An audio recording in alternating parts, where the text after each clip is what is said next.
At the start of the story, we see a special FBI agent, John, who is currently at a museum in Rome. John had received information that a famous thief, Nolan Booth, was planning a heist at the museum. Nolan wanted to steal a priceless golden egg from the museum. Despite John's repeated warnings, the museum director wouldn't listen. He had complete faith in the museum's security. Still, John kept checking.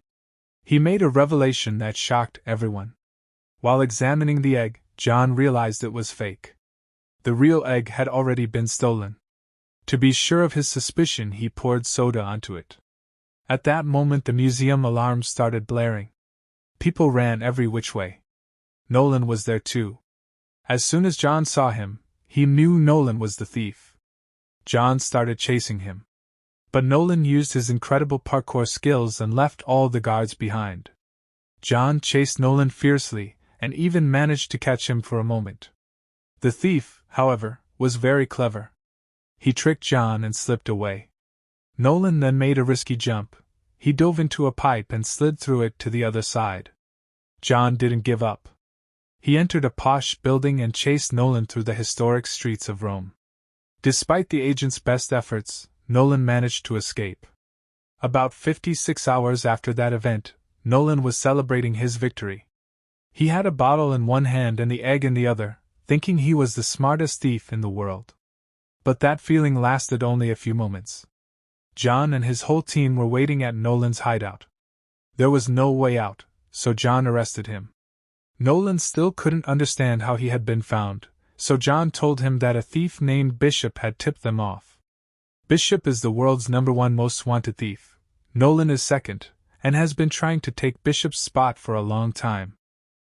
Anyway, the stolen egg was secured to be taken into Interpol custody. But during the operation, a twist occurred. An undercover agent swapped the real egg with a fake, and that agent turned out to be none other than Bishop herself. The next day, things got worse for John. He was accused of aiding the thieves because evidence was found linking him to a Swiss account with $8 million deposited in it.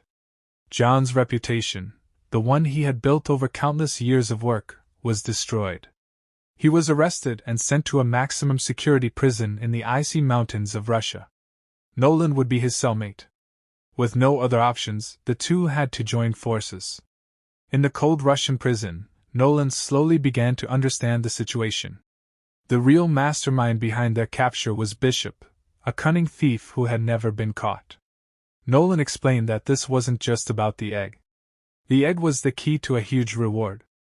An Egyptian billionaire had promised $300 million to whoever would bring him all 3 eggs before his daughter's wedding. 2 eggs had already been found, the third remained a mystery. Nolan said he was searching for those 3 eggs, but John's arrival had needlessly ruined his plan. It became clear that Bishop was after the eggs too. She had set them up so that nobody could steal her egg or find it. While they were talking, guards dragged them before the prison warden, and both were shocked to see Bishop waiting there for them. She stood calmly wearing a prison officer's uniform, her manner completely composed. She offered Nolan a deal. She already had 1 egg and had a plan to steal the second. If he helped her find the third, she'd give him 10% of the reward. Nolan scoffed and refused immediately. Bishop didn't react to his refusal and silently left, but not before saying, "I'll always be 2 steps ahead of you. Got it?" John was furious with Nolan, furious that such a great chance to escape had been ruined. "You idiot, you wrecked it." Still, he told Nolan that if they teamed up, escaping the prison would be easier. They weren't going to rot in this prison forever. John's plan was to stop Bishop and recover the eggs so he could regain his lost reputation. Nolan hesitated at first but eventually agreed. He thought that if Bishop were caught and he escaped, he'd become the most wanted thief in the world. Now both began planning their dangerous escape. The first part of their plan took place in the dining hall, where Nolan executed a calculated move. He shouted that John was an undercover FBI agent. Hearing this, a large and dangerous inmate immediately flew into a rage and a fight broke out between him and John. Chaos erupted across the prison and the guards rushed in to restore order. During the commotion, Nolan and John were pulled out. John angrily warned Nolan never to do that again, but Nolan said it was part of his plan. Amid the chaos, Nolan had stolen a keycard, something essential for them to leave the prison. Seeing the keycard calmed John down a bit. Later, during their conversation, Nolan revealed that his father had been a policeman who never praised him, and never gave him attention. Nolan had figured out that if he wanted attention, the police gave it most to thieves, so he became one. Their conversation brought them closer. Now they worked together on the rest of the plan. First, they needed to make a temporary bomb using soap, toothpaste, and nitric acid. Their carefully executed blast created a distraction in the prison. The guards' attention was diverted, giving them a chance to escape. The next step was to slowly loosen a stone in the prison wall to create a way out. When the explosion caused chaos in the prison, the two of them quickly began climbing the tall prison walls together. They faced several obstacles on the way. At one point, Nolan slipped from an icy ledge and was about to fall, but John caught him just in time. Somehow, they managed to reach a helicopter landing pad. The guard stationed there was busy on his phone, enjoying Russian music while looking at a picture of Putin. He didn't even notice that John and Nolan had arrived. John immediately knocked the guard unconscious. Nolan then ran straight into the helicopter. Meanwhile, John was still fighting off guards chasing them. Suddenly, one guard fired a rocket launcher. The rocket struck the bridge where John was standing. Somehow John managed to escape to the other side, but the massive explosion shook the helicopter violently. Nolan could have taken off alone, leaving John behind. But he didn't want to abandon him. Instead, he fired continuously from the helicopter's mounted minigun to push the guards back. Taking advantage of the moment, John leapt onto the helicopter and climbed aboard. Just then, another missile appeared in the air. Thinking quickly, John opened the helicopter's other door, allowing the missile to pass straight through and hit a mountain instead. With that, they finally managed to escape. Meanwhile, Bishop was calmly watching the entire commotion from afar. From someone else's computer in London, she secretly messaged Interpol to report that John and Nolan had escaped from prison. Smiling at her cleverness, she began preparing her next move. In the meantime, Nolan and John met one of Nolan's old, trusted friends, Tambway, who had arranged a new plane for them. Nolan's sources had already tracked down the location of the second egg. It was with a notorious Spanish arms smuggler, and they had obtained the location of his house. The plan was simple: break into his mansion and steal the egg. But it was extremely risky. His house was no less than a fortress. Armed guards stood every few meters. Around 90 cameras were installed, covering every corner. The egg itself was kept inside a special vault made of half-a-meter-thick titanium. Despite all this, they prepared a deep-fake video to help in their heist. Along with that, they planned a clever trick to get the smuggler's phone and extract his password. Soon we see the Spanish arms smuggler hosting a grand party at his house. John disguised himself as a wealthy guest and blended in, while Nolan posed as a waiter, serving drinks among the crowd. John spotted Bishop at the party as well. Their eyes met, and Bishop gave him a faint smile before walking away. Before John could react, the arms dealer came on stage and began giving a long speech. John seized the opportunity to sneak behind and steal the dealer's phone. What they didn't know was that Interpol officer Agent Doss was also present at the party, quietly observing everything. Nolan pretended to spill wine on John's clothes, ruining them. Using this as an excuse, they left for the washroom, where they hacked into the dealer's phone and retrieved the password. They had a 45-second window during the guard's shift change. Using that time, they quickly reached the vault. In front of them was the massive titanium door. But their deepfake trick worked, and the vault opened. Inside, they saw countless rare and priceless artifacts, and among them, the second golden egg. Both were overjoyed, but suddenly the alarm blared. Security guards were immediately alerted. Then Agent Doss appeared, pointing a gun at them. Acting quickly, John smacked her gun aside and shut the vault door to buy them some time. But they weren't alone inside. Bishop emerged from the shadows and revealed that she had already reached the vault before them. Now it was Bishop on one side, and John and Nolan on the other. A fierce fight broke out in the small space. John and Nolan tried to fight together against Bishop, but with her agility and cunning, she outmatched them both. Just then, the arms dealer entered the vault and revealed that he had been working with Bishop all along. This shocked John and Nolan. Soon, both of them were captured. The next day, when they regained consciousness, they found themselves tied up in the smuggler's basement. The dealer interrogated them, demanding the location of the third egg. Nolan quickly began making up a story, claiming that the egg was hidden somewhere in Egypt. This was a complete lie, but it managed to calm the dealer for a while. Then Bishop betrayed the dealer. She handed him champagne laced with a sedative. Celebrating his supposed victory, he drank it, only to suddenly collapse, struggling to breathe. With a smile, Bishop walked out of the vault carrying the second egg, leaving John and Nolan tied up so they could face the consequences. Some time later, the arms dealer regained consciousness.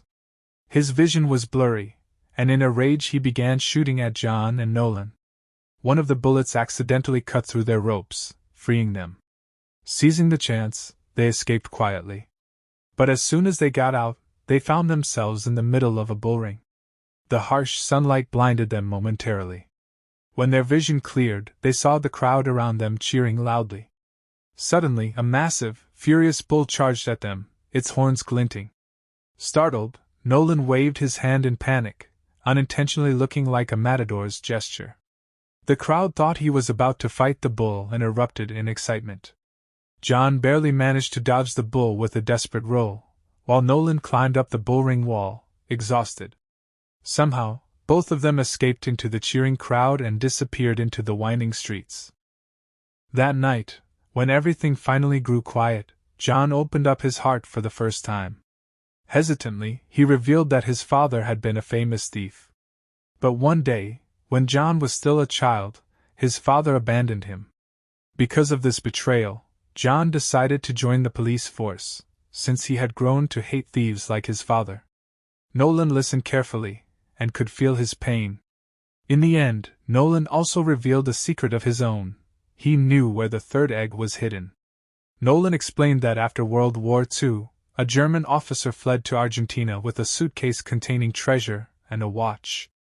Inside that watch was the secret of the egg's location, a code which, once solved, would lead them to it. Years later, Nolan's father, who was an expert treasure hunter, had found that watch. Following its clues, he discovered an old Nazi bunker hidden deep in the Argentine jungle. Nolan had spent years piecing together this story, and now he had finally found the last missing piece. Prepared, John and Nolan set off into the jungle. After trekking through dense forests and dangerous swamps, they finally reached the old bunker. As soon as they entered, the lights suddenly flickered on. It felt as if time had frozen. Beyond a heavy steel door lay a lost treasure, glittering relics from the Nazi era, and among them, the third Cleopatra egg, gleaming faintly in the dim light. But their happiness didn't last long. Just as they reached for the egg, Bishop entered. Her calm face was proof she had been following them from the very start. Moments later, Agent Doss arrived with her elite SWAT team. That small bunker instantly turned into a battlefield. Gunfire erupted from all sides, bullets ricocheting off the steel walls. Everyone wanted the treasure. In the chaos, John, Nolan, and Bishop slipped into an old car and sped off to escape. But suddenly, the road ended at a massive waterfall, and they plunged straight into the river below. Soon Nolan emerged from the water, the egg still in his hand.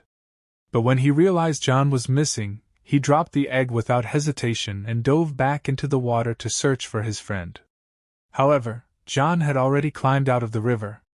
And then the shocking truth came out: John had been deceiving everyone. From the very beginning, John and Bishop were actually a team. They didn't hate each other, they were in love. Together, they had been executing this grand heist. It was all a game. Their entire plan had been about using Nolan to discover the location of the third egg. They had played their roles so convincingly that Nolan never suspected a thing. They tied Nolan to a tree, forcing him to watch helplessly as John and Bishop disappeared into the jungle with all three eggs. The betrayal deeply wounded Nolan's heart. But in that moment, he vowed to defeat them one day. Meanwhile, in Egypt, a magnificent celebration was taking place inside a lavishly decorated palace. The daughter of a wealthy Egyptian billionaire was getting married, and soon the grand moment arrived. The billionaire unveiled all 3 Cleopatra eggs together before the world. They were presented with great fanfare. But in the middle of the celebration, Agent Das and her Interpol team stormed in with a raid. They smashed through the doors and immediately took control of the situation. The music stopped abruptly, replaced by screams and chaos. Guests panicked as the agents seized all 3 eggs. The billionaire and his gang were handcuffed and dragged out in humiliation. Even the bride was not spared. The police took her away too. Amidst the chaos, John and Bishop quietly watched everything unfold from a hidden spot. A faint smile played across their faces as they slipped away unnoticed. They had already received their $300 million, so nothing else mattered to them anymore. About 6 months later, on the calm seas of Italy, John and Bishop were enjoying luxury aboard an expensive yacht. Suddenly, Nolan appeared, shocking them both. Smiling, he climbed onto the deck. Without hesitation, Nolan pulled out a tablet and revealed his masterstroke. He had tracked down all their secret bank accounts filled with money and handed the details over to Interpol. Hearing this, John and Bishop were stunned. All their accounts had been frozen. They were left with nothing. Nolan grinned and said, "I conned the con artists, didn't I?" But he didn't mock them for long. Instead, he revealed that he had an idea for an incredible new heist. However, it wasn't something he could pull off alone. He needed their help. John flatly refused, saying they would never work with him. But Bishop realized the truth: they had no money left. Which meant they had no choice but to go along with Nolan's plan. Where this next heist will take them, that will only be revealed in the sequel, which hasn't been released yet. Once it is, we'll make a video on it. Until then, subscribe to the channel